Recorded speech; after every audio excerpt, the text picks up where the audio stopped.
أرجو من سيادتكم، أنا اسمي سيف، فبقدم محتوى كده، يا رب يعجبكم.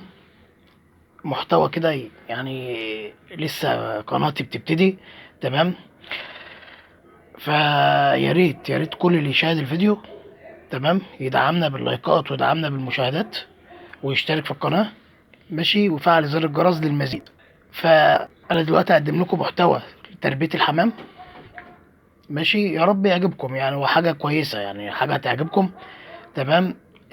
وهتنفعكم في نفس الوقت، يعني سواء في الأكل، سواء في البيع، في الشقة، في الكلام ده كله. هو هينفعكم دي.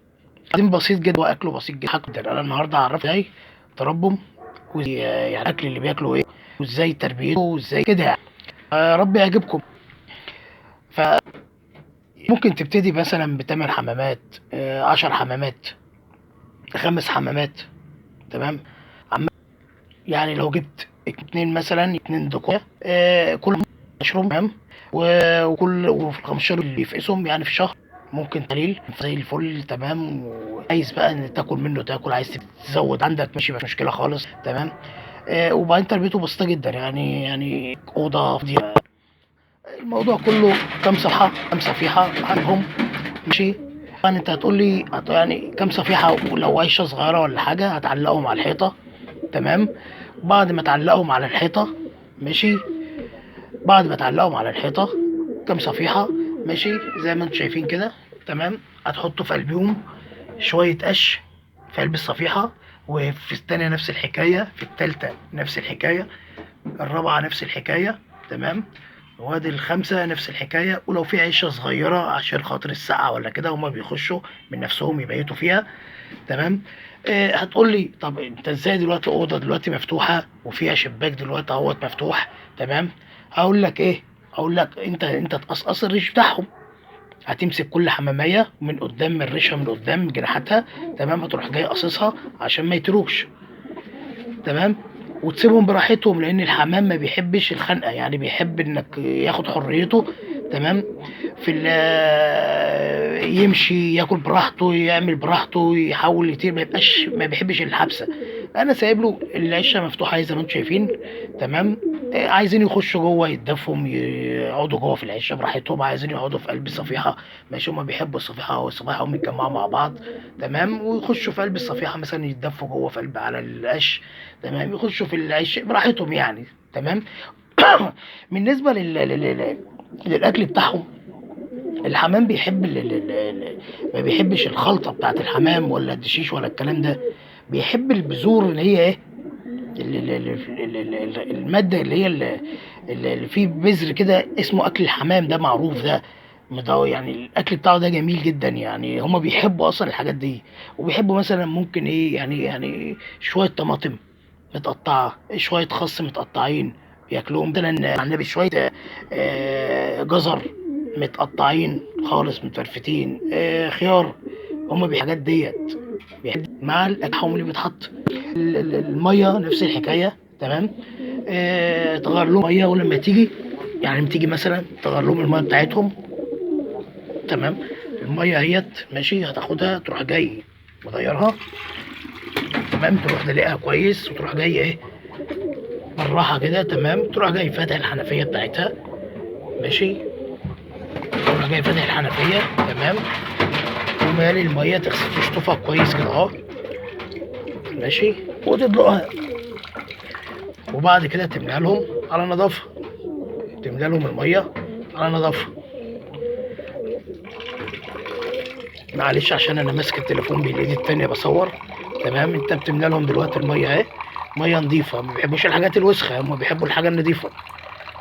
تمام. اكل النظيف، الحاجه اللي يكونوا فيها بتبقى نظيفه، يعني ما بتبقاش كده يعني. فهمتم؟ مليت الميه. تمام.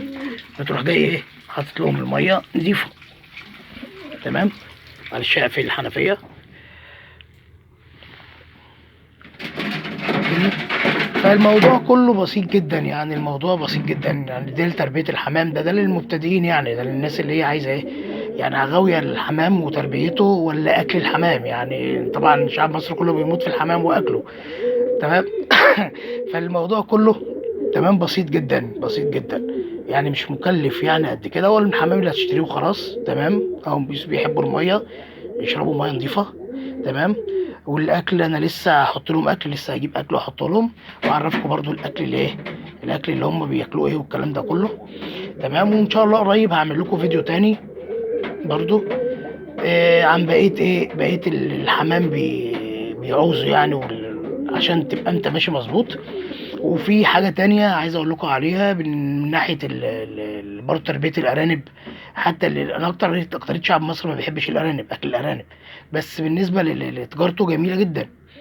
تجارة الارانب بتكسب مربحة جدا وجميلة. يعني انت ممكن الارانب مثلا هتجيب لك دكارين، هتجيب لك من نتايتين ودكارين، ولا 3 نتايات وذكرين، تمام. هيبقوا او ذكر واحد، ده لا يجيب من الاخر يعني على طول. في خلال شهر هتبص هتلاقي خير عندك، تمام. والارنب بيتباع كويس بره، ده مربح جدا حتى لو انت مش هتاكله، تمام.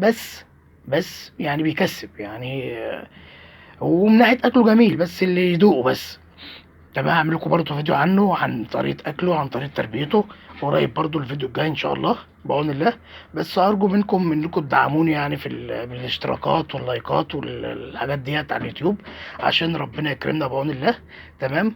وفعلوا زر الجرس عشان الايه، عشان المزيد من الفيديوهات، ماشي. ويا رب يا رب يعني يكون دمي خفيف على قلبكم، تمام. وان شاء الله في فيديو جاي قادم ان شاء الله، تمام. وارجو منكم تدعموني، واشكركم جميعا، تمام، على مشاهدتكم لهذا الفيديو. لكل واحد يشاهد هذا الفيديو ارجو ان يشترك في قناتي، تمام. ويا ريت ندعم بعضينا، يعني عارفين ان انتوا اليوتيوب دلوقتي، تمام. فيا رب ندعم بعضينا كده اهوت، يا رب نكون قناتنا على جت على مزاجكم. وبعون الله، واللي هيحتاج دعمي انا مش هسيبه والله، يعني انا برضو معاكم برضو، تمام. وارجو ان يكون الفيديو عجبكم، ماشي. والى اللقاء في فيديو قادم ان شاء الله.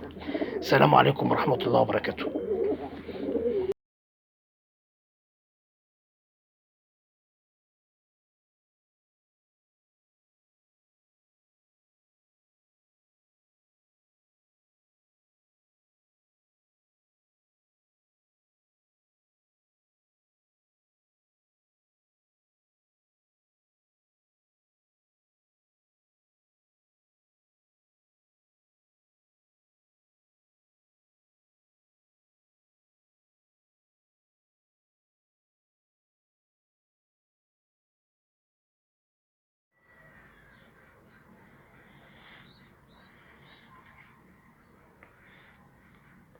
شايفين ازاي يا جماعة الحمام بياكل؟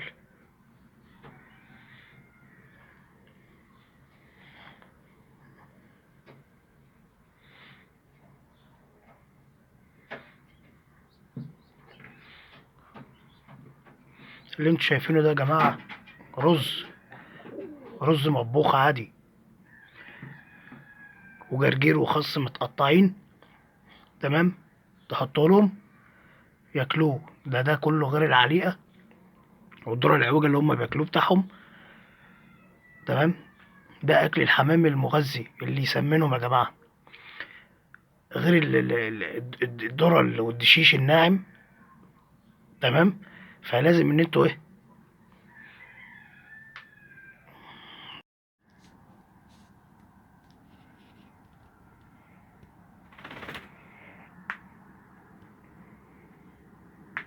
شايفين دلوقتي يا جماعة. السلام عليكم ورحمة الله وبركاته. اهلا بكم في قناة سيف للكوميديا وكل شيء. انا دلوقتي يا جماعة الفجرية، انا طلعت الفجر عشان احط اكل للحمام. ايه اللي انا حاطط لهم الاكل بقى، ايه اللي انا حاطط لهم اللي هو بيسمن الحمام وبيكبره على طول ويخليه يجيب بيض كتير. ممكن يبيض له بتاع 5 6 بيضات. ايه هو؟ رز مطبوخ يا جماعة. لسه حاطط لهم رز مطبوخ حالا اهو، طبق الرز اهو، لسه مفضيه. وجرجير متقطع مع خس، تمام، متقطع وكله متفضي اهو يا جماعه. شايف الحمام هجم عليه، اول ما فضيته الحمام هجم عليه وقعد ياكل. في دشيش ناعم محطوط لهم. قبل كده كان في الذره العوجه، بس انا جبت المره دي دشيش ناعم. تمام. عشان ما يزهقهمش من الذره العوجه على طول، يزهقوا منه من كتر الاكل مره واحده، ده يزهقوا منه على طول. لازم تغيروا لهم، لازم تغيروا يا جماعه. مره دشيش متوسط، ما يكونش ناعم أوي ولا خشن أوي. مرة دشيش ناعم. تمام. زي ما انتم شايفين كده. اقرب لكم شوية. تمام. اهو يا جماعة الدشيش اهو.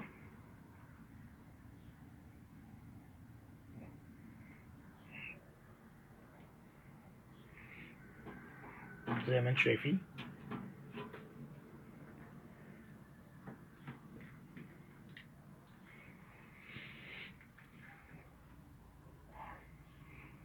والله حاجة جميلة أوي، حاجة جميلة والله يا جماعة. أعزائي المشاهدين، يعني شوفوا الجمال والروعة، يعني سبحانك يا رب، سبحان الله. حاجة جميلة. ودلوقتي هوريكم. تمام. هوريكم الزغاليل الصغيرة اللي لسه حالا لسه طالعة من البيت.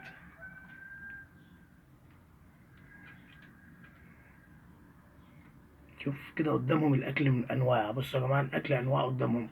حابين ياكلوا ده ماشي، حابين ياكلوا ده ماشي. إذا أكل الحمام المغذي لهم رز مطبوخ مع، لازم تغيروا لهم، لازم خضرة يا جماعة. جرجير متقطع حتت صغيرة بالسكينة كده تقطعوا لهم. خس بيحبوه جدا. تمام. القشر بتاعه أو العيدان بس برضو تتقطع بالسكينة صغيرة خالص، كأنك بتعمل سلطة. فهمتني؟ ومرة الذرة العوجة بتاعهم، في مرة تشيش خشن شوية، مش خشن قوي عشان ما يعرفوش ياكلوه. يعني اللي هو الدشيش اللي هو المتوسط ما بين الخشن والناعم. ومرة ناعم اللي هو عامل زي الردة اللي هما بياكلوه حالا. بس شوف كتر التغيير. كله ايه، كله نازل على طول على على الرز. تمام. والجرجير والخس. تمام. شوف، تحس ان هم جعانين يا جماعة. بص، سبحانك يا رب.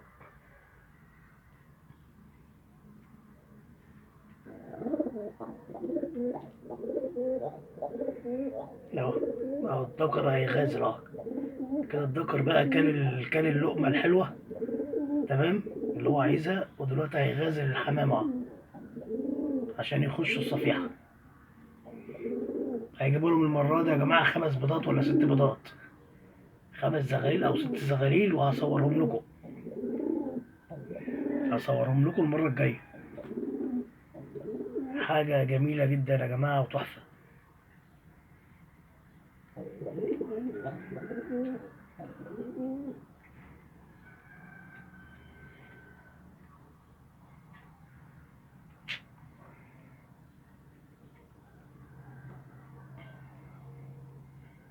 شوف كله بياكل.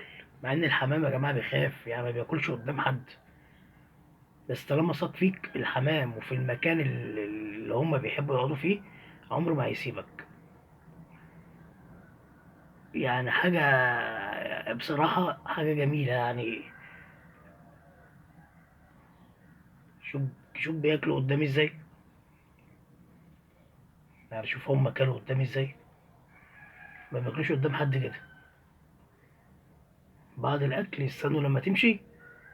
وبعد كده لو بصيت من أي خرم من باب ولا أي عمارة باب ولا حاجة، تبص تلاقي إيه، تلاقيهم راحوا جايين واكلين.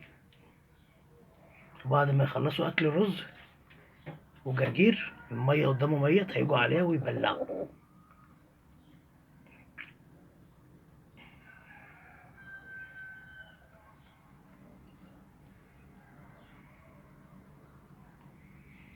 اللي حابب ياكل ده ياكل. اللي حابب ياكل خضرة ياكل. اللي حابب ياكل رز ياكل. اللي حابب ياكل دشيش ياكل. كل شيء متاح قدامه.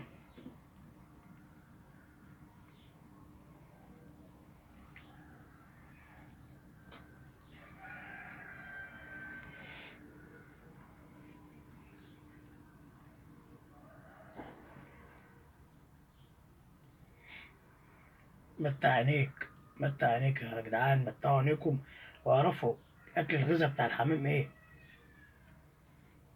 في بيجيب عليقه، يعني ايه؟ يعني تشكيله، عليقه على تشيش خشن على تشيش ناعم على ذره على ذره عويجه. يا جماعه مش كده. شويه الرز وشويه الخضره دول بالدنيا كلها، يعني دول يعني حاجات تغذيهم، حاجات كويسه ليهم، وتسمنهم بسرعه وتكبرهم. الذكر عمال يلغي الانثى ازاي؟ الذكر بيلغي النتاية ازاي؟ هو مش هيسيبها النهارده بعد الاكله دي. ليله الخميس بالنسبه للذكر والنتاية.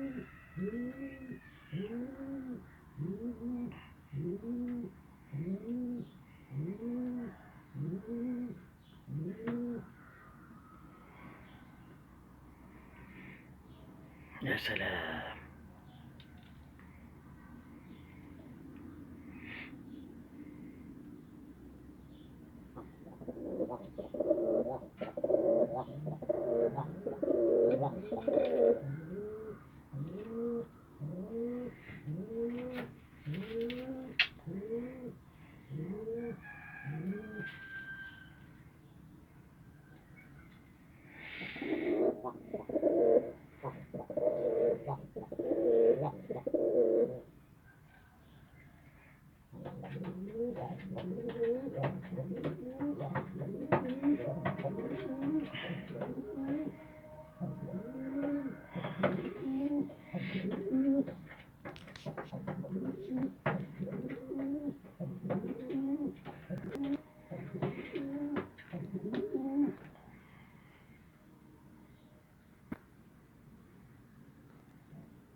ادي ظريفة يا جماعة.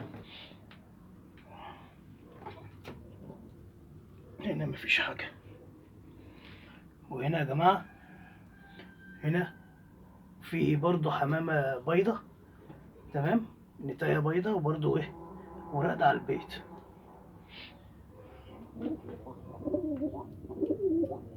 الزغاليل كبرت اهي.